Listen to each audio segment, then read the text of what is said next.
अबसार, जिस तरह लोग स्टेटमेंट जारी करते हैं बड़े दिनों के लिए, बड़े मौक़ों के लिए, मैं आपसे एक स्टेटमेंट चाहता हूँ आने वाली कल के लिए। क्या स्टेटमेंट दोगे, क्या लोगों को कहोगे, क्या मैसेज दोगे वोटरों को, क्या मैसेज दोगे अदारों को, क्या कहना चाहते हो? देखिए इफ्तार भाई, आप बड़े लोग स्टेटमेंट जारी करते हैं बड़े दिनों पे। मैं तो एक आम सा पाकिस्तानी शहरी हूँ, मैं अपील कर सकता हूँ और मैं सबसे पहले अपील मीडिया से ही करूँगा कि मीडिया को माजी से सीखना चाहिए। हमने पिछले 8-10 साल में इस मुल्क में बहुत नफ़रत भरी, बहुत जहर घोला लोगों के जहनों में। हमने झूठ बोला, हमने फेक स्टोरीज़ दी, हमने लोगों के ख़िलाफ़ लोगों को उकसाया।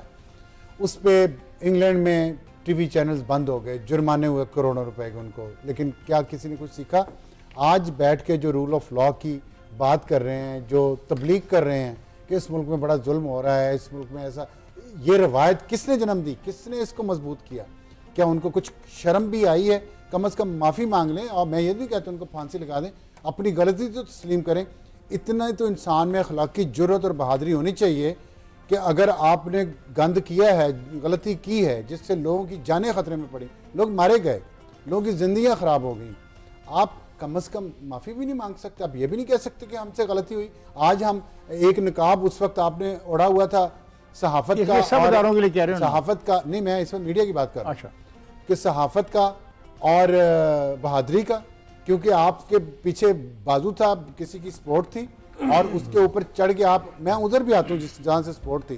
पहले मैं ये जो पपेट्स हैं, जो पपेट्स इन कैमरों के सामने बैठ के बात करते थे, आज उन पपेट्स को रूल ऑफ लॉ याद आ रहा है। तो सोचे तो सही कम अज़ कम कि वो भी इंसान थे जिनके खिलाफ आपने नफरत फैलाई सोसाइटी में, और आज उसका नफरत का अंजाम आपके सामने। अच्छा, अबसार वो इस पे माज़रत, ये मेरी अपील है। अबसार, नफरत के बावजूद जो लोग कल जाना चाहते हैं वोट डालने के लिए, उनके लिए आपका पैगाम? उनके लिए पैगाम दे रहे हैं।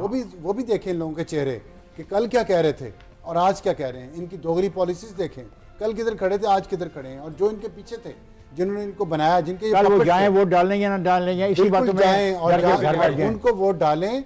जो कम अज कम जो बात इलेक्शन से पहले करते हैं, वो इलेक्शन के बाद भी वही बात करें। ये नहीं कि उनके वोट लेके चले जाएं और फिर खाली उनको तकरीरों से उनका पेट भरें। उस जमात को वोट डालें जो उनके टैक्स पैसे को सही तरह से इस्तेमाल करें, उनके लिए फैसिलिटीज कुछ लेके आए। इदारों से आपने कहा था मैसेज दें, दे दिया आपने, स्पीच दे दिया इदारों को दे दिया, इसके बीच दे दिया आपने। यही तो आपने इसके दरमियान कहा कि जो उनके पीछे थे, तो आप जो उनके पीछे से लोग समझ गए हैं, उनके पीछों को कहना नहीं, कह दो। देखिए ना, ये जरूरी बात है, कह दो ना उनको। जैसे मैं मीडिया को कह रहा हूँ हमें सीखना चाहिए, उनको भी सीखना चाहिए। इस मुल्क के साथ बड़ी ज्यादती हो चुकी है। उनको कल के लिए सीखना चाहिए कि जो फैसला एहतराम करे। कल के लिए भी सीखना चाहिए, कल के बाद के लिए भी सीखना चाहिए कि जो आइन और कानून में लिखा है उसके मुताबिक चलेंगे, जो मुल्क आगे बढ़ेगा। इमरान, देखें, बात यह है कि हमने सुना था कि वोट को इज्जत दो का एक नारा लगा था यहाँ पे, और उसकी तशरीह जो है वो अब आके हुई है कि आप मुझे वोट देते हैं, मैं आपकी इज़्ज़त करूँ, आपके वोट की इज़्ज़त करूँ। मेरा ख्याल है कि ये मुनाफिकतें जो हैं हम सबको छोड़नी चाहिए और जो बामानी चीज़ें होनी चाहिए। आप कल की बात कर रहे हैं, ये एक अमल है, एक ढोंग सा होता है यहाँ पाकिस्तान में। ये है बदकिस्मती से ऐसा ही है। तो फिर क्या करेंगे? इसको बाअसर बनाए, बामानी बनाए, इसको बामानी बनाए। मैं एक छोटी सी बात कहना चाह रहा हूँ, हो सकता है कि ये बात बुरी लगे। हमने इमरान खान साहब को पकड़ के अंदर किया होगा कि जी कि उन्होंने बहुत गलत काम किए हैं, तो इमरान खान साहब जिनके जरिए आए थे उनका हमने क्या करना? उनसे कोई पूछेगा कि नहीं पूछेगा? कॉन्स्टिट्यूशनली पूछना चाहिए, पूछना चाहिए। उसके लिए कोई तरीकाकार सबको पता है, सिर्फ हिम्मत कोई नहीं है, सबको पता है। अच्छा, ये जो लोग कल जा रहे हैं, खड़े होंगे कितारों में, और अब गर्मी भी हो गई है हमारे पंजाब में तो अच्छी खासी, इनके लिए आप क्या कहते हो? घरों से निकले आए वोट डालने? जरूर निकलें, लेकिन वही जो बात है कि वोट क्या होता है उसको भी समझें। वोट आपका जो है उसको कुछ समझा जाता है या नहीं समझा जाता है, इसको भी समझें। एक खाली जाके पर्ची डालना और उस पर्ची के साथ क्या हुआ आपको पता ही ना हो। तो मुकामी हुकूमतें नहीं होनी चाहिए ताकि लोगों को ज़्यादा एजुकेशन मिल जाए अपने मसाइल के हल के बारे में? तो सर बहुत कुछ चाहिए, और आपकी बात ठीक है, आपका जिस तरफ इशारा है कि पता नहीं ये जो टेढ़पन है, ये इब्तदा इसकी कहाँ से शुरू होगी। अच्छी जगह है, यहाँ से शुरू कर लें, अच्छा सिरा है। लेकिन सवाल ये है कि हमारी पॉलिटिकल फोर्सेस जो हैं वही इसकी सबसे बड़ी दुश्मन है। हम एक जो है ना वो घन चक्कर में हैं बेसिकली। हमारी ये कैप्चर एलीट कैप्चर जिसको कहते हैं वो हो चुका होगा पाकिस्तान में। जी तौफीक जी। अभी इससे पहले आपने बात की, सवाल किया था पीटीआई के इंतज़ामी ढांचे के हवाले से, तो ये बड़ी बदकिस्मती की बात है। आज अगर उन्हें पोलिंग एजेंट अपने नहीं मिल रहे तो इसमें एक तो मैंने हालात का जिक्र किया कि उनके लिए हालात और माहौल साजगार नहीं है। दूसरा ये बात ठीक है कि इंतज़ामी ढांचा भी जिस पे उन्होंने कभी अपने तंजीमी मामलात पे कभी तवज्जो नहीं दी। मुझे एक इस पे वाक़या याद आ रहा है कि मुझे किसी ने बताया कि एजाज चौधरी साहब जो उनके पीटीआई पंजाब के प्रेसिडेंट थे, वो जब प्राइम मिनिस्टर बने इमरान खान तो काफ़ी अर्सा वो मुलाकात के लिए उनसे रिक्वेस्ट करते रहे, इसी के हम जो तंजीमी मामलात हैं उसके लिए, चूँकि वो पंजाब के सदर थे तो वो रिक्वेस्ट करते रहे, उन्होंने मुलाकात का टाइम नहीं मिल रहा था। तो उन्होंने मुलाकात के लिए मिन्नत की किससे? इमरान खान साहब के किसी पॉलिटिकल सेक्रेटरी से नहीं, इमरान खान साहब के मिलिट्री सेक्रेटरी से कि जी मुझे टाइम लेके दिया जाए। और वो उनसे मिले और उन्होंने कहा कि खान साहब ये पीटीआई हमें इक़्तिदार में लेके आई है तो हमें ज़रा तंजीमी मामलात पे तवज्जो देनी चाहिए। तो खान साहब ने कहा तुम्हें किसने कहा है कि पीटीआई हमें इक़्तिदार में, ये तंजीम हमें इक़्तिदार में लेके आई है? तो वो उन्होंने कहा जी कि देखें फिर भी ठीक है, हमारा साथ दिया, कुछ कुव्वतों ने हमारा साथ दिया, लेकिन असल बात तो ये है ना कि एक हमारी तंजीम में इसका बड़ा, हमारी पार्टी का इसमें बड़ा किरदार है। तो उन्होंने कहा कि तुम्हें किसने कहा है कि किसी कुव्वत ने जो है वो हमारा साथ दिया और मैं प्राइम मिनिस्टर बनाऊं? वो फिर हैरान हुए। तो उन्होंने कहा फिर आप प्राइम मिनिस्टर कैसे बने, आपको प्राइम मिनिस्टर किसने बनाया? तो उन्होंने अपनी बेगम साहिबा का नाम लिया कि मुझे तो मेरी बेगम साहिबा ने वज़ीर आज़म बनाया। तो जब उनका ये उन्हें पूरा यकीन था कि उनकी बेगम साहिबा ने उन्हें वज़ीर आज़म बनाया, फिर वो तंजीमी ढांचे पे और अपनी तंजीम पे और अपने पार्टी के मामलात पे क्या तवज्जो देते? और इवन हुकूमत के मामलात पे भी इसी तरह से चलते हैं। तीनों को बड़े मजे की बात बताऊं जी।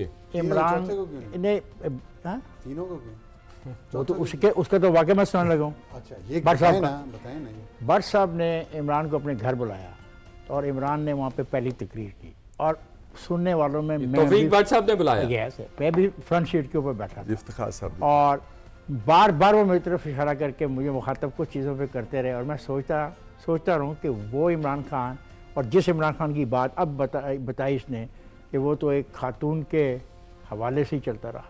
जी इसी तरह इनकी बात और फिर बाकी दोस्तों की बात को भी मैं उस पर भी बात करूंगा। देखिए बिल्कुल बुशरा बीबी हुकूमती मामलात भी चला रही थी। इवन ये हुआ हम कल के इलेक्शन की बात करें, इलेक्शंस की बात भी मैं कर लेता हूँ, एक कमेंट तो कर लेते हैं।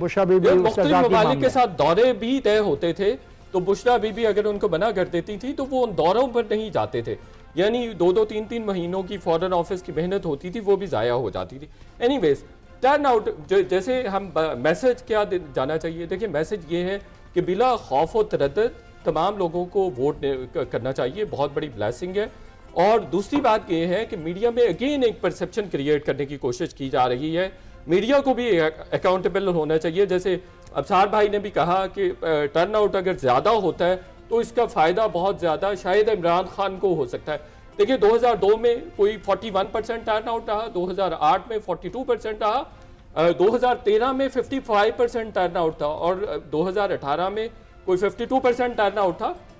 2013 में 1.5 करोड़ वोट PMLN ने लिया और 77 लाख वोट PTI ने लिया, यानी कि टर्न आउट ज़्यादा होने की वजह से सिर्फ एक पार्टी को फायदा नहीं होता, PMLN को भी फायदा।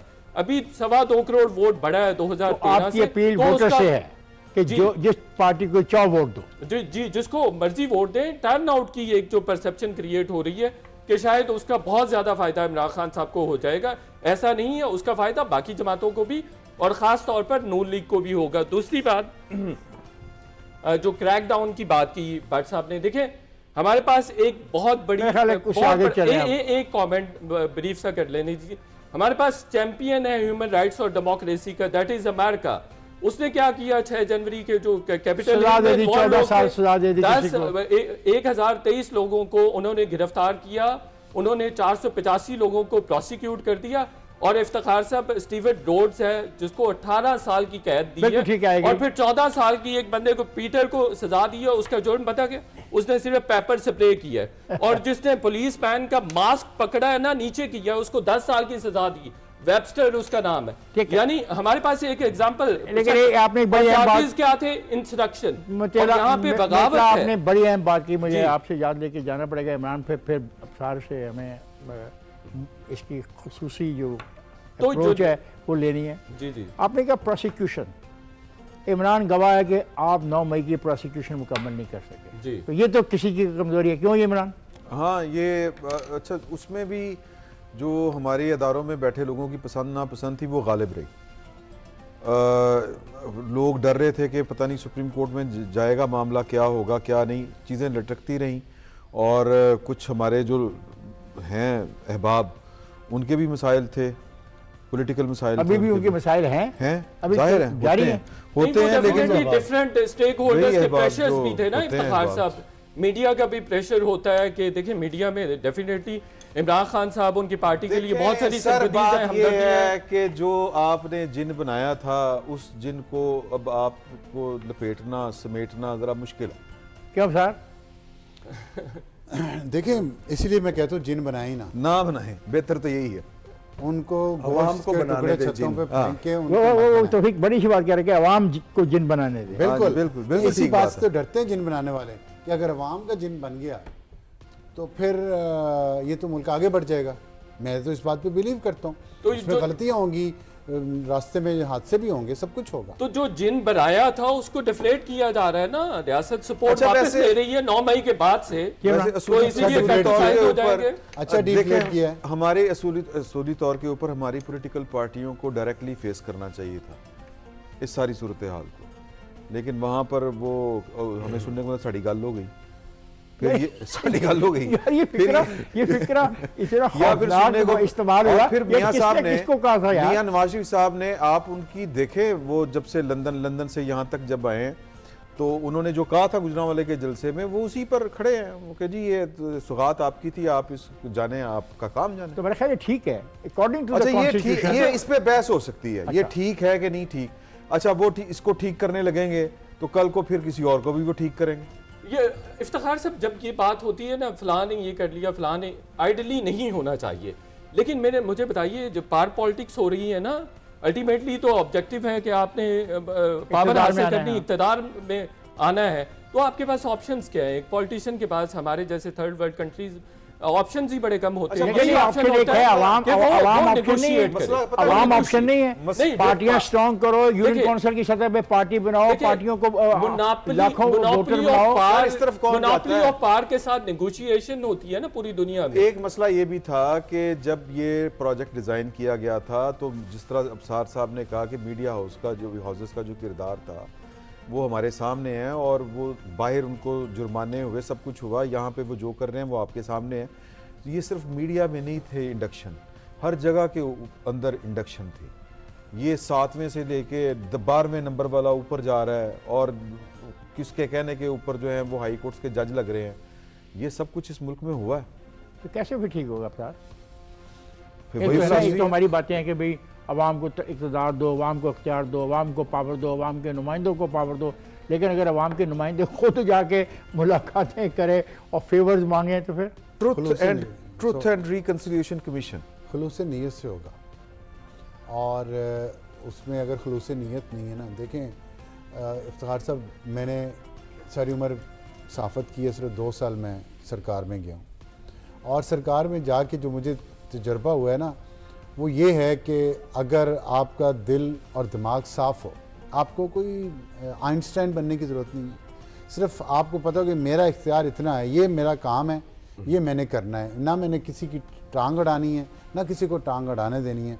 तो यकीन करें 2 साल भी बहुत होते हैं चीज़ें ठीक करने के लिए। तो भाई देखिए, अभी अफसार साहब ने बात की मीडिया को अपनी गलतियों का एतराफ़ करना चाहिए और उसको माजरत करनी चाहिए, और एक नए अंदाज से नेक नियति के साथ आगे बढ़ना चाहिए। मैं ये समझता हूँ बिल्कुल ठीक है, मीडिया ने वाकई बहुत गलतियाँ की, स्टिल वो सिलसिला जो है किसी न किसी सूरत में जारी है।